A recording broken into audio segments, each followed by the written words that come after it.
Hi, everyone. I'm Maggie McGrath, editor of ForbesWomen.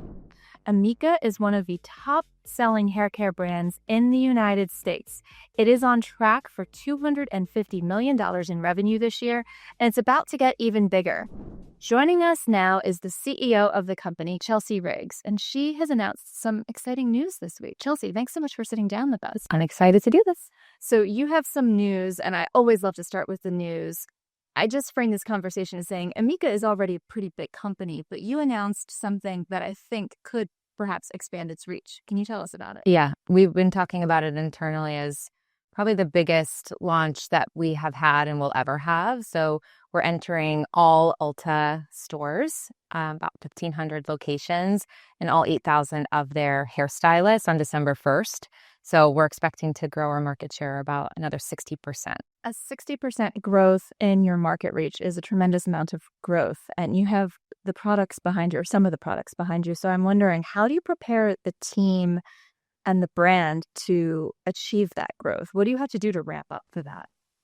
So it's been definitely a long time coming. We've been working on this for well over 2 years and getting prepared from every angle. Of course, inventory is pretty critical, but also in our partnerships, right, with our existing partners, and making sure this is truly additive and that both businesses continue to do well and all tides rise with the expansion. And, we think about it as a way to reach a totally new audience. And our company has been around for almost 2 decades. So we're not this overnight success story, or we've had, of course, some viral moments that have happened over the last, 5 to 6 years. But certainly this is an opportunity for us to really lean into our intentionality of our distribution expansion. We've been in our professional channel for 7 years. Then we went into Sephora, where we've been exclusive for about 7 years as well. So, each expansion is, very well timed, and it's not, built one after the other where we're chasing growth. You mentioned the early days, and I do want to go back to those early days, especially for folks who may not be familiar with the brand. Tell us the founding story. Sure. So the truth is, I started as the first employee. I found the job on Craiglist. Which was a very acceptable place to find a job in case people are worried. I met the 3 founders who were family members, and they just had this really cool idea. None of us had any experience in beauty. We all ironically came from kind of the fashion side of the industry. Very briefly, I was in merchandising, and they were in the retail side as well. And I just loved it. And I really honestly thought it was going to be a quick stint for me. I was very young in my career. I had just recently moved to New York. I had thought, okay, this is my foot in the door to like a bigger thing. And 16 years later, I'm still here, and now the CEO, and we've been through lots of change. And the founding story is really a bunch of industry outsiders who built something from the bottom up in a very scrappy way, because we didn't feel like there was anything like what Amika is today in the market, especially within hair. And, we looked at beauty as fun and expressive, and hair at the time was very clinical, or in some cases, it was almost like a top-down approach where you maybe had like a celebrity hairstylist at the top, but then it was, we're telling you what to do and what the trends are and what you need. And we saw an opportunity to create something that brought like freedom and fun and salon performance without that intimidation. And the name Amika means friend. And so we've really built that at the center of everything that we do, and every expansion that we've had. The fun really comes out in the packaging and the bottles, in my experience, that when I go to a store, it jumps out at you. Who is responsible for the brightly colored patterns we see behind you? So one of our co-founders, Vita Reichman, she designed everything about the brand in the sense of choosing the name Amika. She wanted something back then when you would shop online, everything was alphabetically ordered from brand. So A's were at the top. She's like, okay, I want an A name. And it's driven from the language Esperanto. So Esperanto is a language meant to really unite the entire world under one language. Clearly nobody speaks it, but the premise of it was really important because that, goes into Amika, meaning friend. And when it came to the hair care packaging, we didn't have a lot of money, and she knew the bottles needed to do a lot of work. It was like our guerrilla marketing, if you will. Back then, nobody had this many colors on packaging, so much so that our printer got the artwork and thought it was a mistake and called her. So it was really new and different for its time. This was almost 15 years ago, 2010, when we launched the Haircare. What was your first product in market? Was it shampoo? Was it a post-shower spray? I'm betraying the fact that I use the post-shower spray, the anti-frizz, but what was the order of succession in terms of what you brought to market? So our very first products were a shampoo and a conditioner, a hair mask, and a hair oil. Of those products, the one that remains is the hair mask, and that's today one of our top-selling products. We called it OG's Soul Food Nourishing Mask. And then right after that came our number one best-selling product, which is Perk Up Dry Shampoo. And that was created with insight, essentially, like myself, my friends, my coworkers coming from the consumer lens, and a group of hairdressers that we had built into our network at that point, needing something in this dry shampoo, dry cleansing space that we couldn't find in the market. And really, dry shampoos were not where they are today. Most people didn't even know about dry shampoos or know how to use them. But we knew, as busy people, we wanted something to I don't want to have to wash and blow dry my hair every day. And we were using baby powder and products that made your hair feel really gummy. And on the stylist side, they're in New York, they're seeing models go from one job to another, and there's no time to restyle and rewash the hair. So they would use this dry shampoo.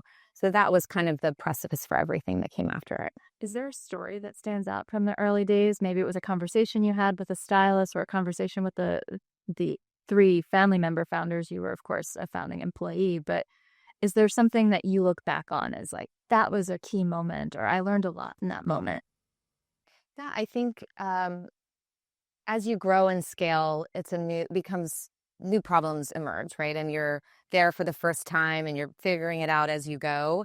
And hindsight is always so important because you're looking back, and I'm trying to bring a lot of that DNA, like on the everyday. Being a bold challenger brand was something that we almost didn't know we were doing. It was just, this is what felt right to us. And oftentimes we'd get a lot of pushback from whether it was retailers or distributor partners that we'd work with. Like, that's not how you do things. If you want to build a brand in the professional space or in the premium space, you need to do X, Y, and Z. And I think about so many things that we did back then that were just bold, sometimes a little bit bizarre. And that really formulated what people loved about Amika, that we never took ourselves too seriously, and that they could really see themselves in the brand and feel like they were a part of it. So there's lots of things that are folded up into that, but those are, some of the lessons that I try to bring every day. I think that kind of comes back to what you were saying about rewind 20 years. A lot of the hair care felt very top down. So not taking yourself too seriously, being a brand that people can see themselves in, that kind of speaks to the pluralistic effect. The other interesting business strategy you've employed is marketing both mass market and to hairstylists. And before we started recording, your team said you now have over 300,000 stylists. So I know the markets for people like me versus people like my hairdresser, who I see every 2 months to trim up my ends. We shop at different stores. So can you break down how you as a CEO think about marketing to hairstylists versus marketing to regular folks like me? It's funny because I don't always think about it in the linear words of like marketing to a group or another. Yes, of course, there's different strategies that we take in terms of coming to market, thinking about what products to make based on our different consumer bases. We call them our prosumers and our consumers. But I think what's really different about Amika and the way we've built this company is we never looked at stylists and salons as a channel. We stood shoulder to shoulder with stylists and looked at them as who they are. They're multi-hyphenates. They're artists. They are entrepreneurs. They are, sometimes we call them hairapists, right? Like sometimes people tell their hairdresser things that they wouldn't tell anyone else. And because we've stood shoulder to shoulder with them from the beginning, it really exudes that in everything that we still do today. We involve them in our testing, in our product ideation, in our education to the consumer. We put them within our visual merchandising as well, different quotes and things. So we still involve them in everything that we do. And even recently, we had a big brand equity campaign called It's Amika. Be careful if you listen to it. It is an earworm, and you probably won't get out of your head. But we put one of our pro educators who's been with us for many, many years at the center of that campaign to really put stylists on the pedestal that they deserve. I mean, they're honestly the original influencers, especially within the hair care space, and really giving them that platform and showing our consumers, Amika is a professional brand, support your stylist as well. It's an interesting business strategy because I first heard of the Mika through my own hairstylist. She was using, I think, one of the defrizz sprays. And after seeing it in the salon, I then started noticing when I went to Sephora, oh, I recognize that brand. So how much of that was a conscious business strategy versus a happy accident? It was a very conscious business strategy.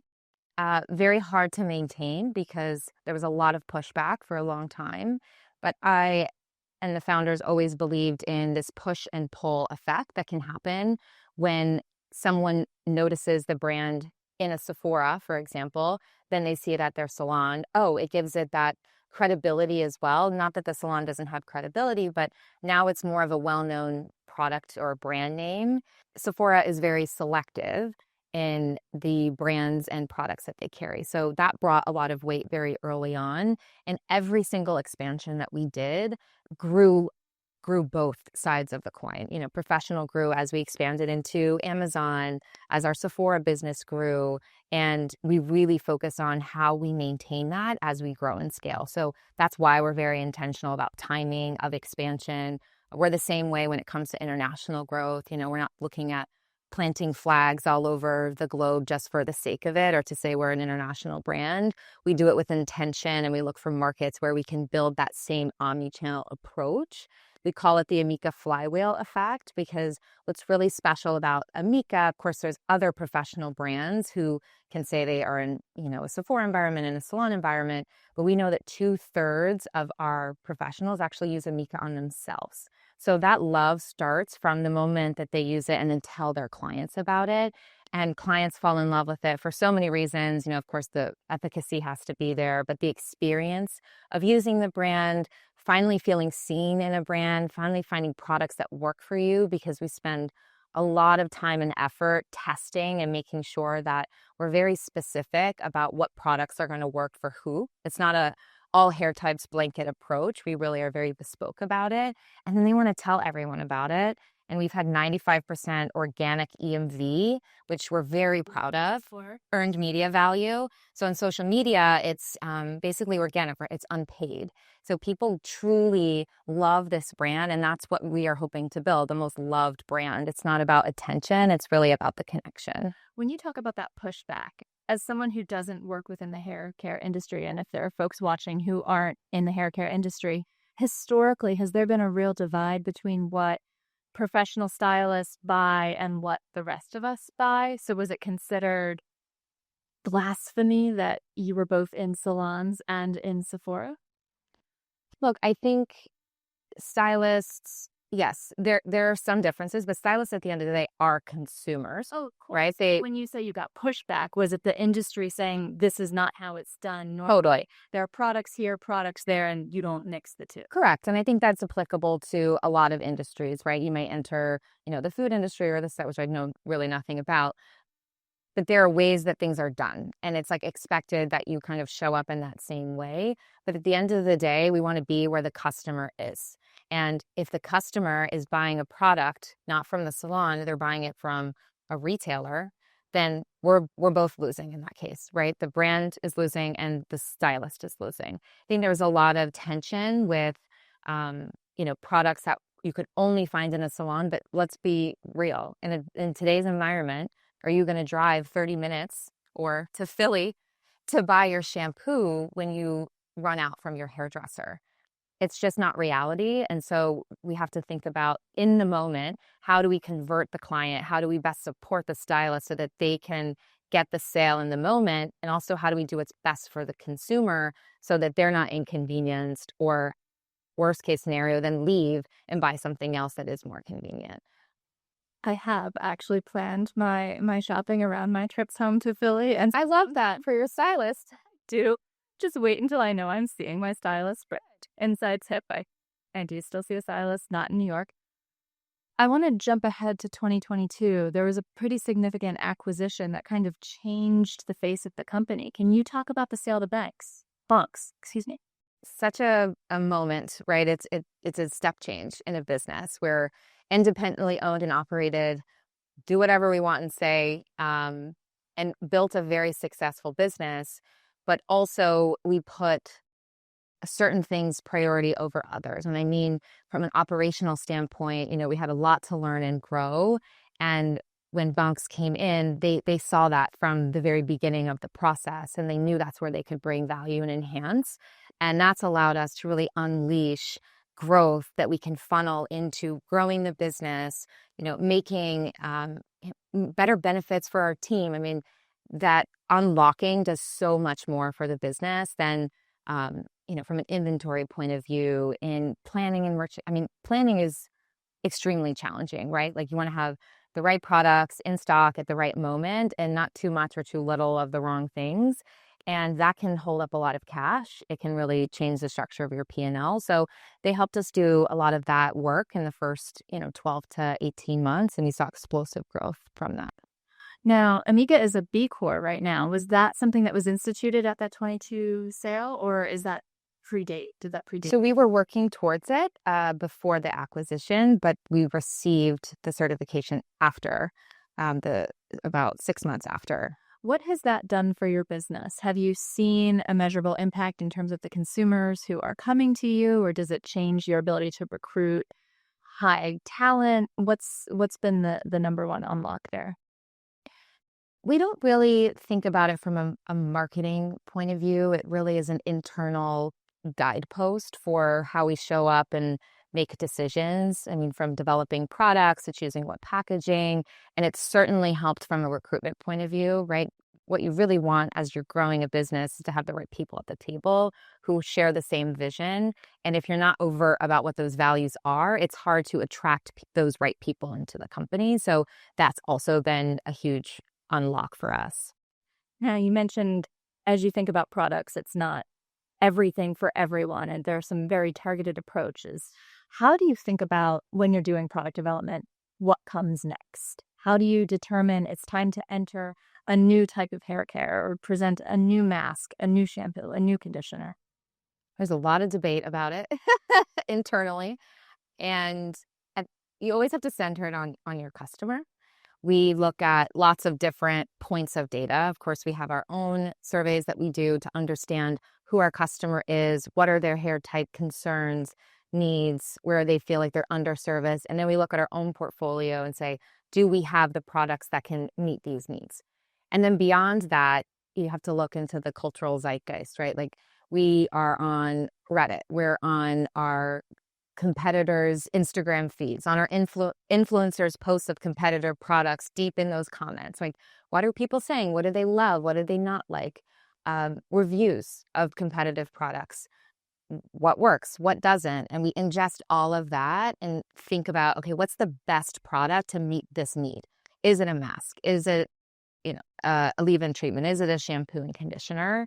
And we also think about building routines with our client. What's really special about Amika and what our true competitive edge is that we build depth with our customers. We hold, the number one loyalty, number one repeat. That's within our own data as well as in our Sephora, like actual consumers.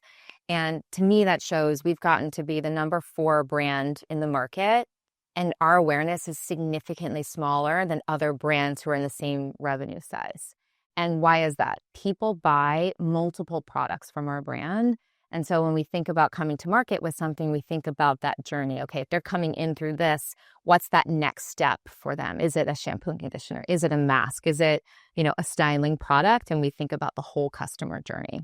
I speak to founders and CEOs in the beauty space who sometimes talk about not just one, not just two, but 12, 13, 20 rounds of product testing before they bring it to market. They talk about the exploration and finding chemists and people to mix the products. There's a lot that goes into getting skincare and hair care to market. What what's been your experience here? How do you think about developing products, testing products, and pressure testing some maybe out there ideas? From the beginning, we've always made our own products in the sense that the ideas for the goop come from us. Very rarely do we get a submission from a contract manufacturer. And today, the beauty industry is so saturated, and there are a lot of products on the market that are almost in a way private labeled, right? They're very similar goop inside with different marketing. We don't start that way. We think about it from the customer lens, of course, but then how does that come to life in a rich story around the ingredient that makes sense for that particular need and product? It can come from, the partnership that we have with some of our contract manufacturers that we've been working with for years. And yes, it is very hard to find the right ones who you can have that great relationship with the right chemists who can help you achieve what you want to do.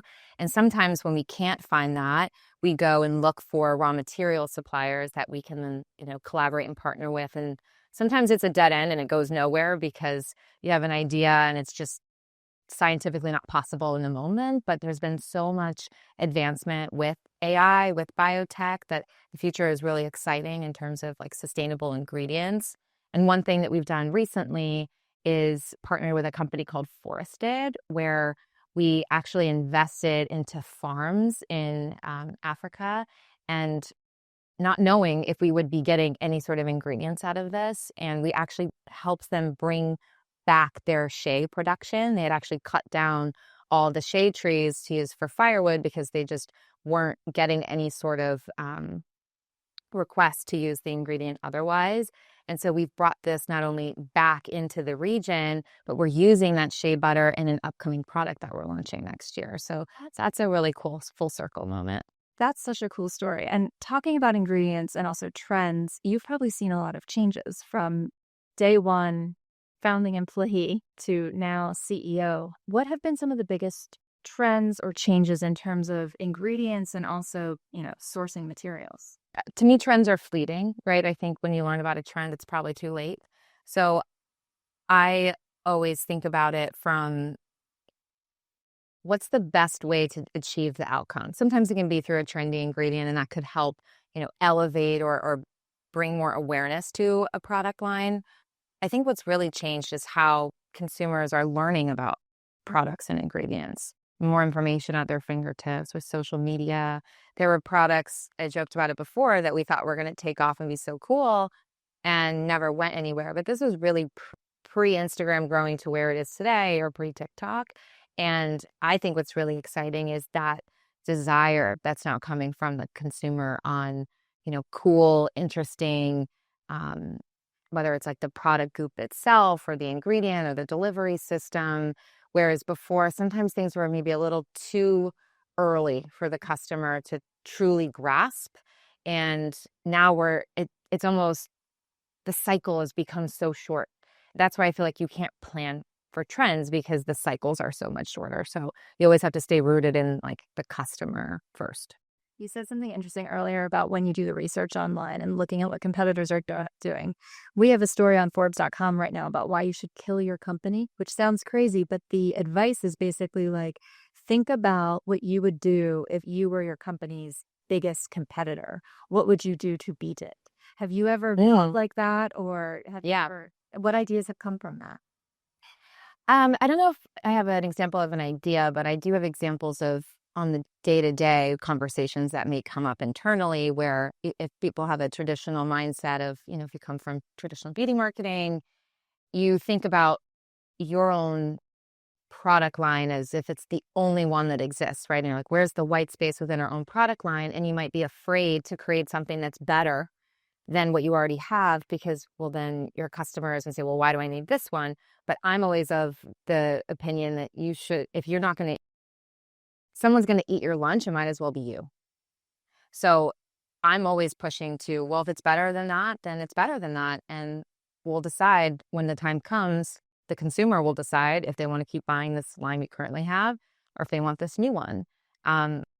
Sometimes you have a customer who's very loyal to the existing one, and you have a customer that you're bringing in through this new one, and they can both work out. And other times one may kill the other, but that's okay too, because I would rather be the one to be killing that product than someone else. So I love that advice.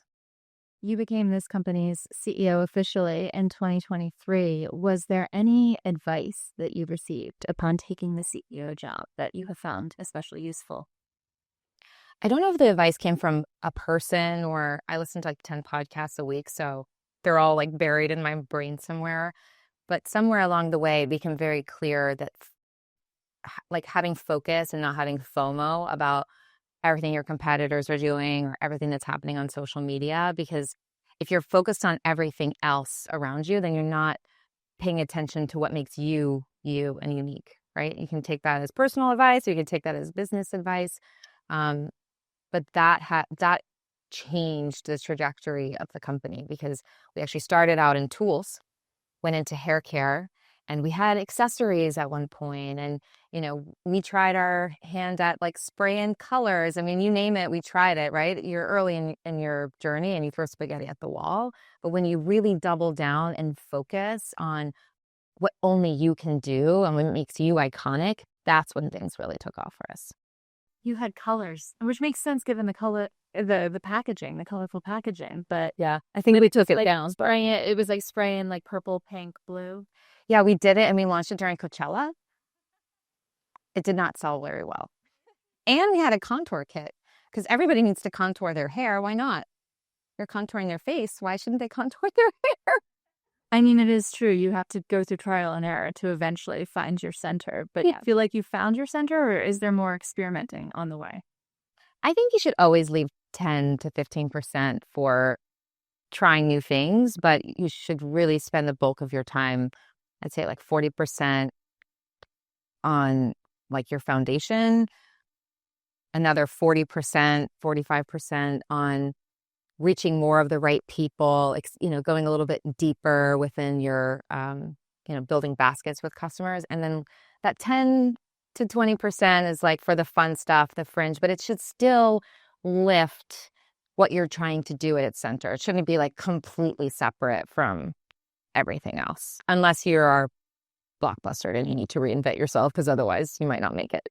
Has there been a product that surprised you in its success? Something that you thought, the market might want this, but we might end up, phasing it out, and it has stayed way longer than you projected?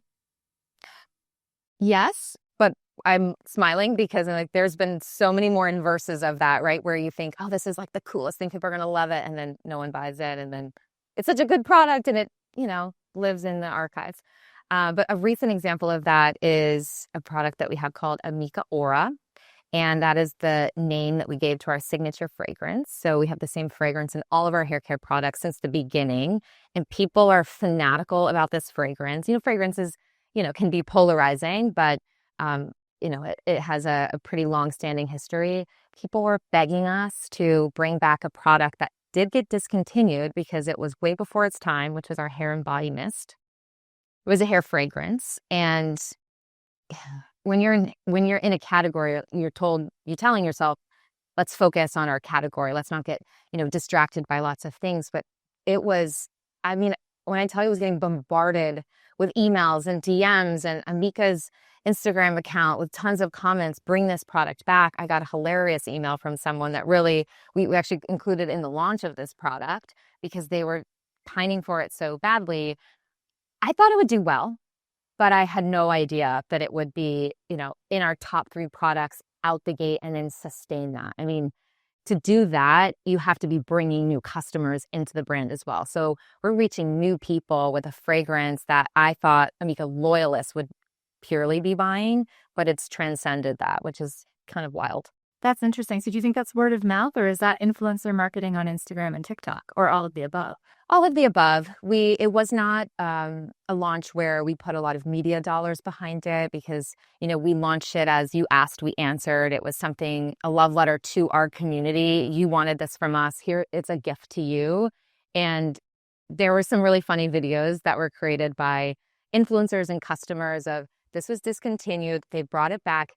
Go buy it so that they keep making it. Like, get with me on this. And so it's pretty fun to see how people feel seen in the brand when, we listen to them for products like this, and then they want to tell everyone else about it. And I've had all my friends who, how come you haven't given me the new hair and body mist? I had no idea that was something you'd be into, but you know, you ask, you get. You mentioned earlier earned media value. So when you think about selling the brand, how much do you think about spending money on influencer marketing on TikTok and Instagram versus just serving your community and trusting that word of mouth will do its job? We've really done most of our creator work through, we'll call it like mid-tier, micro, nano influencers. And we've been building that for over a decade. It was a very early marketing tactic for us, mostly because we were poor and we didn't have a lot of money. And, you know, creator economy back then, vloggers, bloggers, was pretty inexpensive. And so we've built relationships with people from the very early parts of their careers. And now many of them are, you know, millions of followers as well. So we think about that from a long-term play. And then, of course, we've attracted through that, you know, bigger influencers that maybe we hadn't worked with before that are really, you know, putting a megaphone to that. But we're very cautious about, you know, our paid versus organic, because people can see through that. We can all see through that when we're on our social media, what's real and what's not, what's like a paid. And it's not an exact science. I wish I could say it was. You know, we're always experimenting with how much goes towards paid or paid media versus earned and owned. So we've talked about products. We've talked about the Ulta rollout. You have a lot coming up, even with that rollout. But what's next as you look to the next 6 to 12 months? Are there trends in hair care that you're starting to notice now and you're starting to think about? Is there something on the D2C side? Where's your head right now? Like I said, we've always been very intentional. So we're very laser focused on, you know, how do we meet more of the right people within the places that we're present? How do we deepen our relationships with our pro community? And I never want them to feel like unseen or that they're not considered and included as we grow and scale, because it's absolutely not our intention. And beyond that, you know, we've had some great success with Aura, and, you know, we're contemplating what comes after that. Like, how do we continue to build on that? Thank you so much for sitting down with us and sharing those plans. We really appreciate the inside look at this fast growing brand. Awesome. Thanks for having me.